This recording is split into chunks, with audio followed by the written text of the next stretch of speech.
Today, the agenda is to understand the concept of different leadership styles and a conversational case study. Sanpreet and I would like to discuss with you on Shackleton Endurance Voyage, which was one of the most pronounced case studies of the 19th of the 20th century and a classic case of 1914. So we will discuss with you and then followed by a role play of scenarios precisely on three different conflicting situations. If you were to do the same in a real life scenario, what would be your approach? So please stay tuned, listen to this conversation. We will ask questions in Menti. Perhaps we can discuss the responses after that.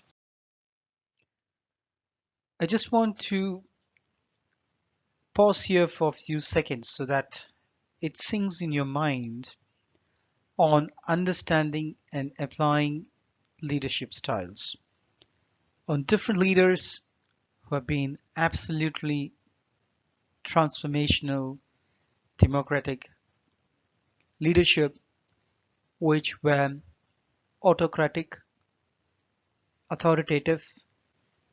Regardless of the outcome, they've been able to create a major transformation. However, the leaders that stood best were the ones who were able to win millions of people and who have been able to instill confidence and who have been able to bring a positive change in lives of millions of people.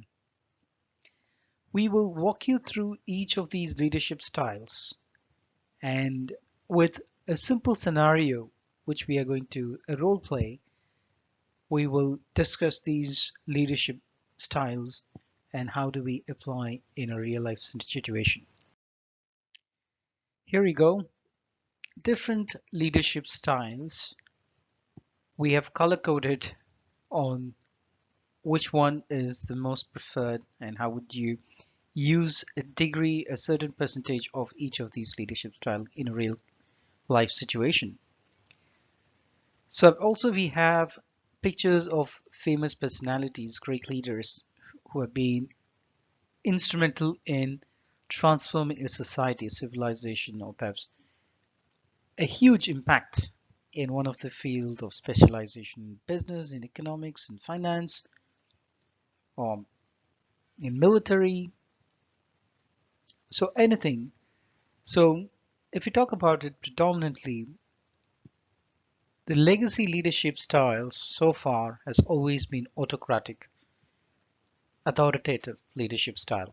And even today, you see in your real life situation, but many of the leaders who are very authoritative, autocratic. So before getting into the details of whether it is really good or bad, it depends on the tool which is used at the right time. For example, a sword used by a swordsman during a warfare is quite essential. However, a sword used by a thief to steal money is not the right thing to do. So you see my point? So these are the tools which you can apply, different styles of leadership which you can perhaps apply depending on the situation. I'm not going to call out which is right and which is wrong. Perhaps it is for you to understand and comprehend which is the best style. Most of you have a natural inherited style, or perhaps an inherited based on your upbringing, or even in a classic case of you coach by someone and you try to get the best leadership styles by looking at people, by observation of people around you, so on and so forth. So looking at all these things, I believe it's up to you to decide based on the right situation. Here in this slide, what you would need to understand is what is an autocratic leadership as it implies with the picture of Hitler on the right side. A military leader who is very authoritative, do what I say, a commander, a captain, a navy, an army force who's been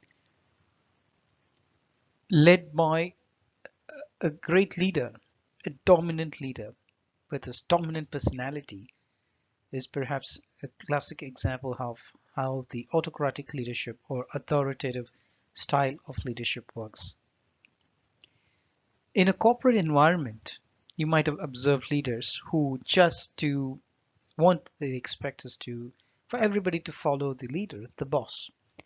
It's a typical pyramid, which I will show you in the next couple of slides.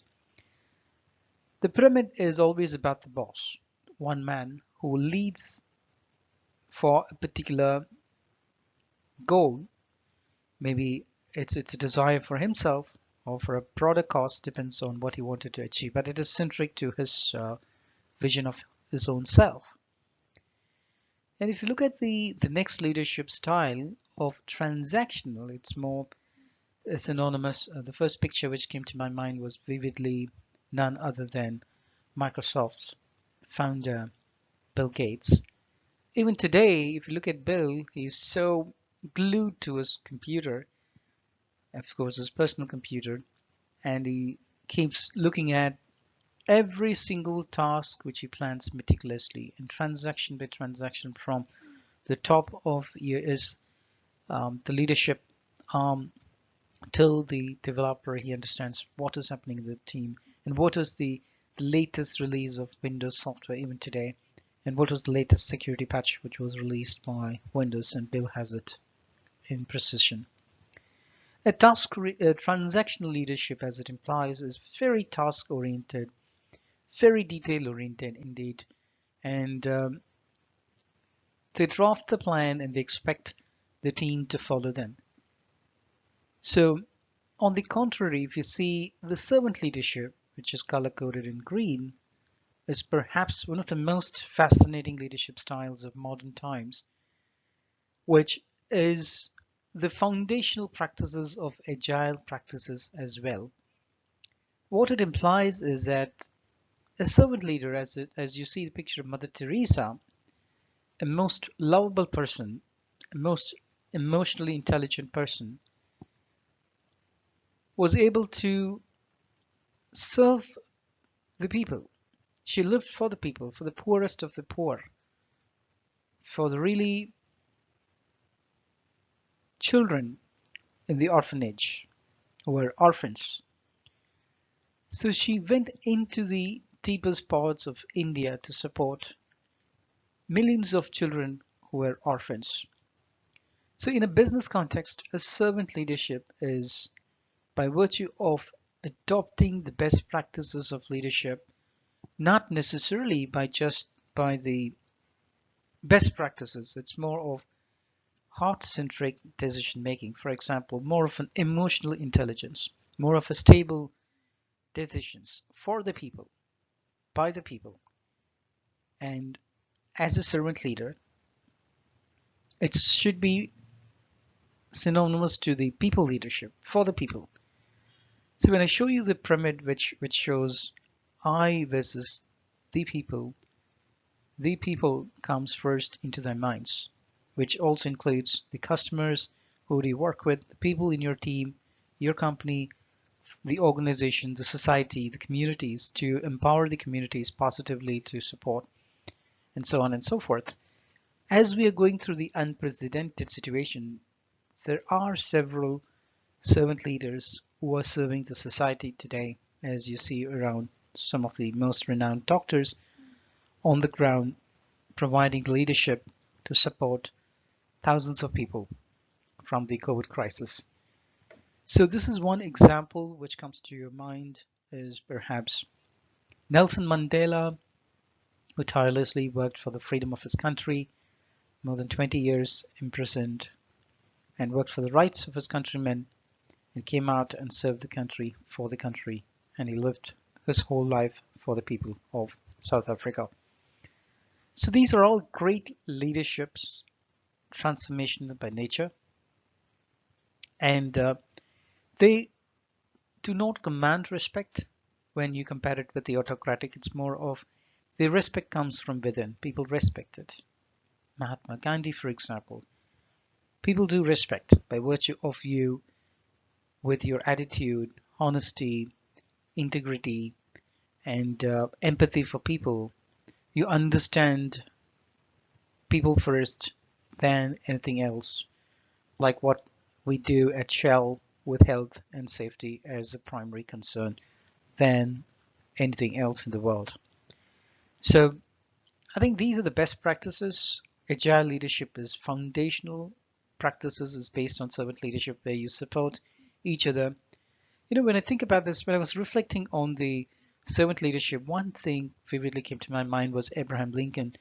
When someone really, where a group of young men in New York on a sunny day, when they were trying to lift a huge pile of rubble, a broken pillar, very heavy pillar.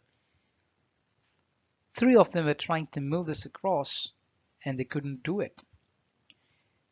And here comes the fourth shoulder, which apparently shared the burden of the weight to support three young men. And then the pillar, which was broken, and it was taken out of the site, the rubble was taken out of the building, and they just turned around. The man with the hat took the hat off and said, "Hello, how do you do?" The young African men at the time were surprised to see the President of the United States, Abraham Lincoln, in front of them, which they could not believe their own eyes. So this is what we are seeing as a servant leadership. Ability to transcend, to transform a particular situation. Ability to inspire, motivate team without having to command and through the way of discipline. Rather, with love, empathy, and of course, there is nothing wrong with transactional leadership, nor with an autocratic leadership. The level of the degree of each of these would have differed. In my view, I'm not going to say or argue the fact that servant leadership may not necessarily use autocratic when there is an emergency. It depends on the situation and the crisis moment.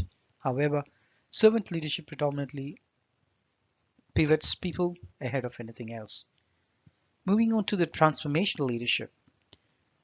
As you're aware of the iPhones, no one wants to forget the great man behind the iPhone design principles, the man who gave a new concept to the Apple iPhones iOS, which is world known.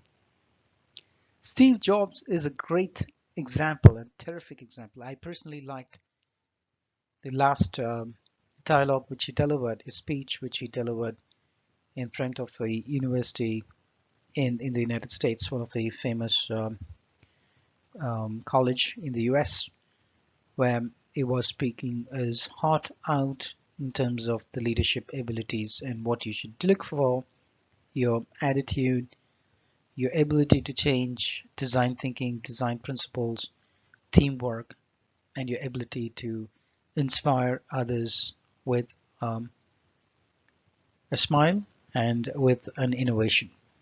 So the man who was behind the iOS and the design which changed or transformed the whole world, who would ever imagine a world without iPhone?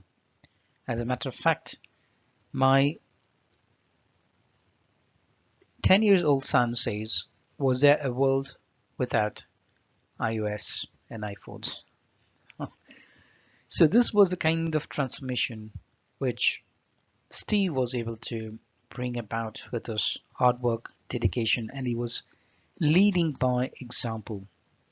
And coming to the bureaucratic leadership, who wants to introduce Winston Churchill? Who would ever forget what he has done to the Nazi Germany at that point in time when the United States or UK was perhaps gripped into the Second World War, and Winston Churchill was instrumental in driving his governance practices, task force, in delivering a military power, a military supremacy in the European continent.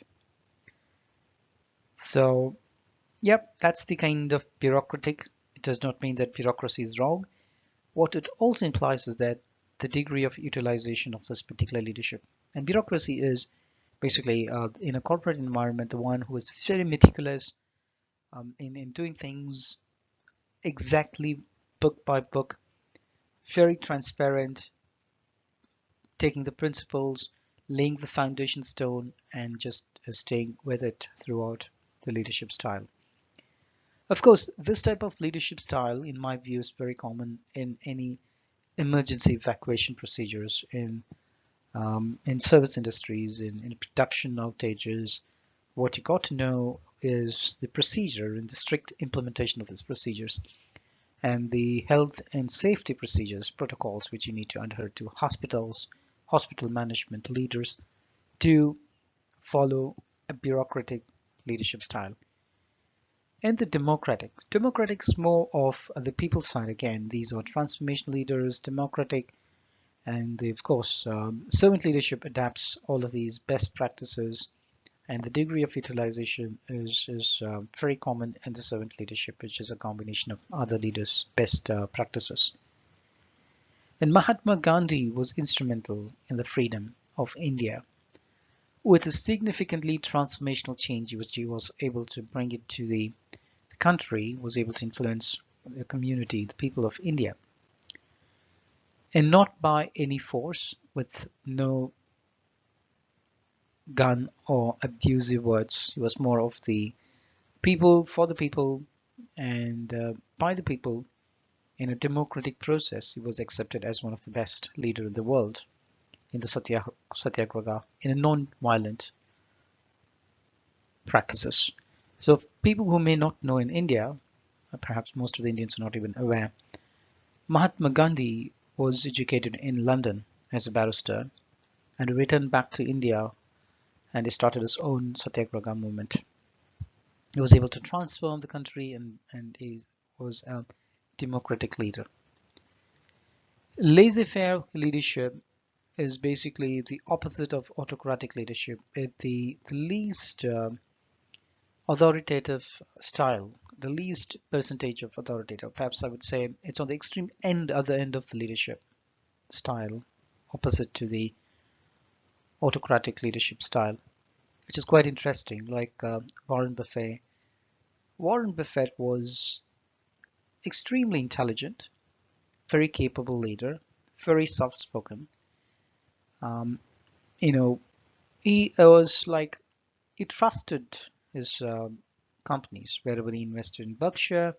People, those who have read through his books, can perhaps comprehend the facts that his journey had started. He did not become rich on an overnight journey. It was a journey of long-term perseverance of over decades, over 50 years, or perhaps 40, 50 years of his perseverance, hard work, dedication, and efforts, and also trust in his team, companies which he had purchased, he has invested.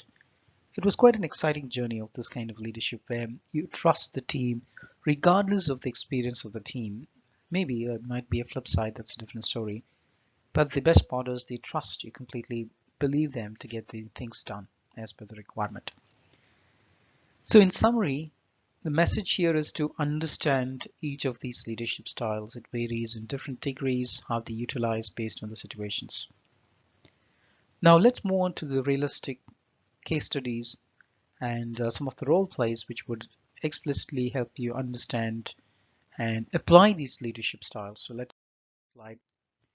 Needless to say, this picture reminds me of the Abraham Lincoln, the President of the United States, who stood in the front, a charismatic leader who was able to inspire people, motivate, and get the job done, and starting himself. However, on the negative side of a bad leadership, which I mean the degree of perhaps the autocratic leadership style, an authoritative leadership style could be on a much higher degree beyond comprehension, which means there is a saying people do join the companies, the best of them, and leave the managers. So the reasoning which I could identify like the lack of innovation, it leads to an lack of appreciation, lack of empathy, lack of fulfillment. Maybe in the short-term endeavor, it looks like a success. In the long run, it was a failure. So typically in the pyramid, as I said, in the autocratic leadership style, the I precedes everything else, and the people are at the base with no concern at all. So it's more of an egocentric, egomaniac, decisions made for themselves without consulting with the team. Perhaps this might be very counterproductive if the degree of autocratic leadership style is used too much behind the situation. So, is there a different way? Yes, of course, we do identify based on many research studies and agile best practices. World has understood, the corporate world has understood best practices from the real-time leaders who are naturally democratic, naturally servant leaders, naturally supporting the people with people-centric attitude and with more of empathy and inclusiveness, more of an awareness of the leadership styles who are able to transform. So if you look at the pyramid on the left side, which implies it's always the I, it's for me, the boss who rules the company or the ruler who rules the country. It's kind of a monarchy. Everything is for the king.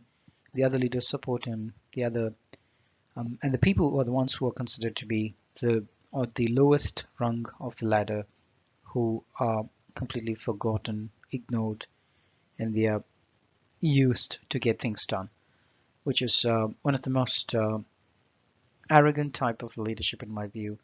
But yeah, on the other side, if you see a different style, different way to get things done, to be able to achieve your goals, the I is at the subtle end of the pyramid, which is upside down. And if you see the people we serve, it's a service-minded attitude, which helps you to gain more of the people-centric visionaries who stand in here as a change leaders, as a charismatic leaders, transformation leaders, a servant leader. Now let us do a quick role play to understand and apply these different styles. So let me walk you through quickly on the conflicting situation when the team set up between a project manager, Sanpreet, and her team lead, Jason. So let us see what happens and we can discuss the scenario with the rest of the team. Let's begin.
Let's move on to the next role play of how to resolve conflicts between Tom and Pashali, who is working on a project. Tom is our boss.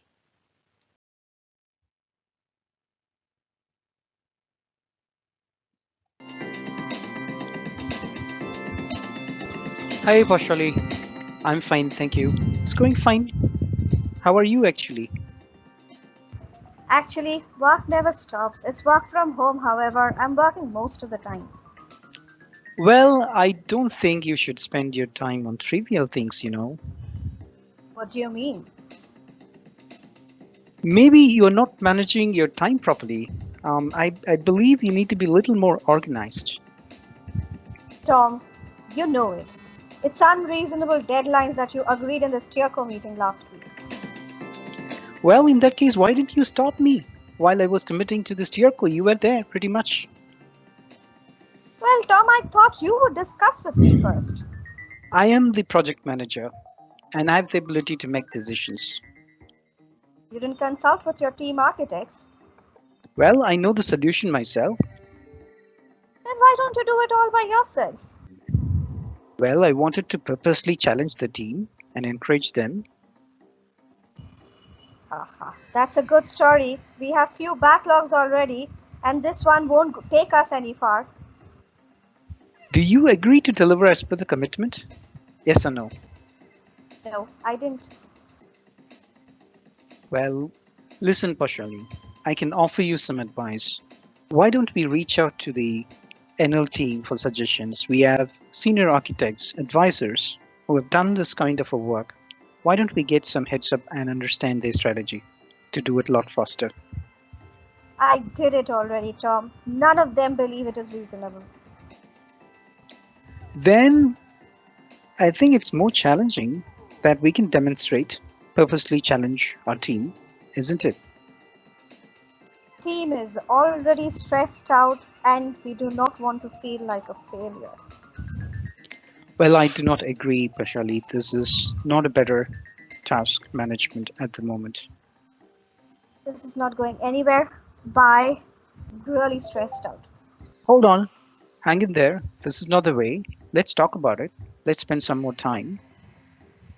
I'm frustrated Why are you frustrated? because there are too many things on my plate. Well, you need to listen to my advice, Pashali, on time management. I've discussed this with you before, and which is already in your development plan. What do you want me to do? I need you to think about it on challenging purposely. What I mean by that is taking challenges to expand our horizon as a lead, and I believe in your ability to do things around, and you are capable. Okay, if you believe, I think I'll do it.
Well, in a nutshell, what are the great attributes, characters, which you believe makes a great leader? Regardless of the leadership style which you practice, the underlying principles, which I believe is quite essential to succeed as a leader, as a great leader. If we look at the artifacts of all the great leaders which we discussed about historically, and also in the corporate world, economics, politics, military, great leaders who have impacted the society for a good cause, who have driven the communities to expand their horizon with their ability to think beyond. The underlying attitude is one of the primemost character which has forged them into great leadership in my view. If we take an example of Mahatma Gandhi or Nelson Mandela or great democratic leaders, or perhaps if we go back into the Indian history in the warfare of great kings who, who have won many wars just for the cause of saving the people, their country. They sacrificed for the welfare of the people around. For example, Princess Rani Lakshmi Bai, who fought tirelessly for the freedom of her country, and many more. Veer Shivaji, the king of Maratha, and many more soldiers who have stood firm seeking freedom of those times of the 18th century. And there are many more fascinating stories of a great voyage of Shackleton, a leader who led the voyage of the 19th century exactly in 1914, which is called the Endurance Voyage. I got an opportunity to listen to this Endurance Voyage story in one of the great case studies from Harvard Online Business School. And the story is this. In terms of a crisis, Shackleton, who is a natural captain of his ship, the Endurance, set his voyage to the Antarctic. At those times when in 1914 from London he sets his voyage with 27 men on board with different personality traits and different people, some are friends and foes and everybody, great sailors nevertheless. So they all get together and they start their journey. The expedition was a few months, and then when they reach, it was full of ice, and the ship gets stuck in ice a few miles away from the Antarctic. So it becomes an expedition by itself to safeguard, and it gets frozen everywhere in winter, and then they have to spend long winters in the ship, and then eventually the ship breaks. The mindset of a great leader in terms of crisis. This is where Shackleton's transformation as a leader, as a great leader, happens to change himself from just being a goal-oriented leader to a leader who's going to be a change agent. He changes his goal. He was not adamant in his voyage. He just quickly prioritizes things which is to, it's a life and death situation. We're talking about risks from a IT project perspective or any other industry, business or economics. But just look at the situation of Shackleton, which is most critical and a crisis moment. It's a moment of life and death. So it was so obvious that Shackleton has to decide faster. Shackleton has to be quick to decide for himself and for his whole team to keep them in a great spirits. So the suppleness, adaptation, ability to transcend, change, and his ideas, courage, and and most of them have conflicts, whether to stay in the ship for another couple of days and the ship is getting wrecked by the ice everywhere, piles of ice getting frozen, and the wood is cracking out, and there was a conflict within the team whether to stay.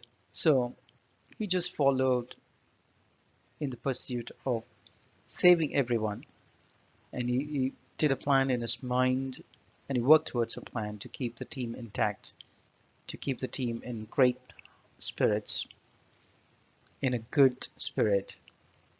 Indeed, the strategy was not just the goal to achieve to cross across the Antarctic and claim the benefit of achieving into far south, into the southern hemisphere. No, the goal completely changed. It's a life and death situation. It was a change in his goal, change in his pursuit. He had to completely adapt. He was very supple and he was able to take this into the next level of life and death situation, the crisis moment. So he quickly got into an action. Perhaps this was one of the most exciting story of the 19th century voyage in 1914, which is called the Endurance Voyage. Though the ship was wrecked into pieces within a few days, he set up camps and he had supplies for a few more weeks, which he managed to share with all his crew members.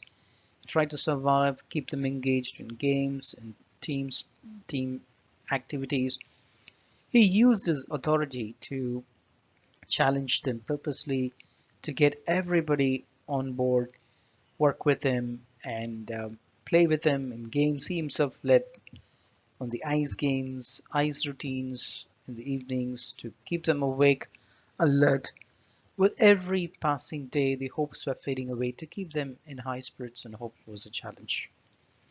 Then he found a way, after a few weeks and perhaps a few months later on, to have the emergency boats and the smaller life-saving boats to find a bigger vessel, which a ship which helped them to save. 7 on board were saved first, and then gradually he planned to support and save the remaining 20 crew members. So till the last person was saved and he brought them back to London, he was tirelessly working toward the goal of life and death situation. So first of all, he was using the authority, autocratic leadership style, which was quite natural at that occasion. In a crisis moment, he was adaptable and he was working for a good cause outcome. So in a way, if you look at it, he was very honest, explaining the situation to his crew members, listening to them, respecting their views, empowering them, but still he wanted to take the authoritative decisions. So it's a combination of servant leadership and authority, in fact, helped him to succeed in his voyage, which indeed became the greatest voyage of the 19th century. And thanks for listening. Please do subscribe, and we will present you with more case studies of leadership principles. Thank you so much. My name is Jay, and I'm planning to introduce more leadership videos in the future. Thank you.